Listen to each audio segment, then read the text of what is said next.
Good evening. I'm still reporting on Trump about to bring peace to Ukraine. No, you didn't accidentally sleep through a full day of worthy news developments. Things are just moving that fast.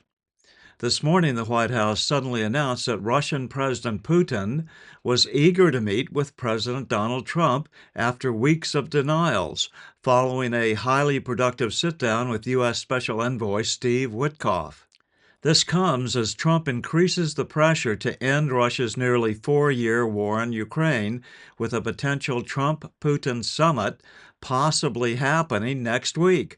The idea gained traction after a call involving Trump, Zelensky, NATO's Mark Rutte, and leaders from Britain, Germany, and Finland, where they all agreed the war must end, according to a Zelensky post on X.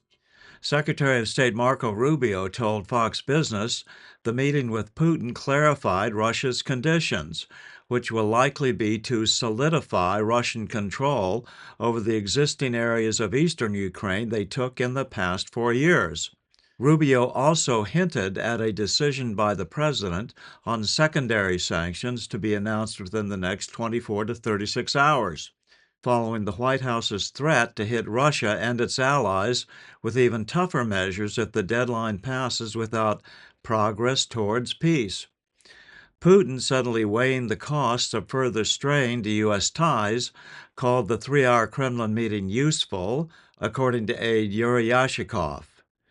Topics included the war and potential U.S.-Russia cooperation, he said, but no concrete concessions were discussed.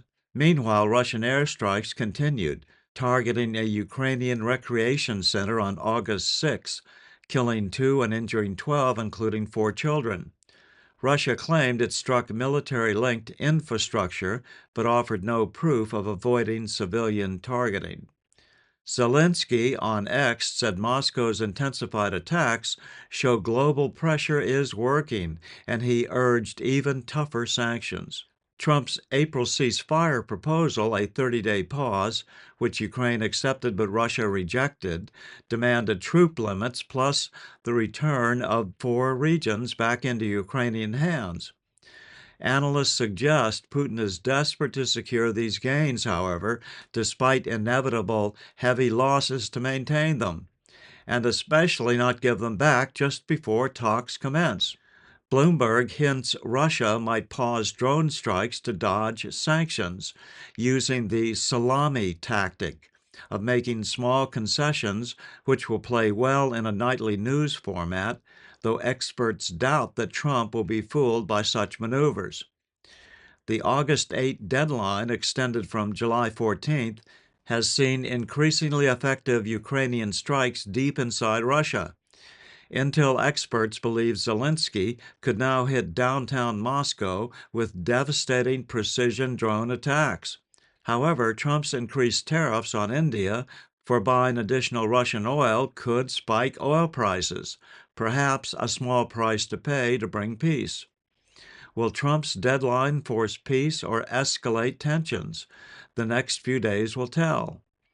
However, confidential sources confirmed that Russia is now secretly desperate to end the war because Ukrainian drone warfare has devastated Russian production facilities for weapons and other essentials. But that's not all. According to one expert on Ukrainian cyber warriors, Ukraine now has access to all of Russia's top secret communications. Most of them now are using Telegram and WhatsApp to talk. That goes against Russian policy. Also, Ukraine has all the secrets to Russia's latest nuclear subs, top secret information, including all drawings, blueprints, you name it, all of it. Ukraine also stole all of Russia's oil and gas information, etc., all of it. Russia cannot make a move without Ukraine knowing about it now. So it appears that Zelensky has finally prevailed, but Trump and Zelensky must go easy on Putin in order to allow him to stop the fighting without losing face.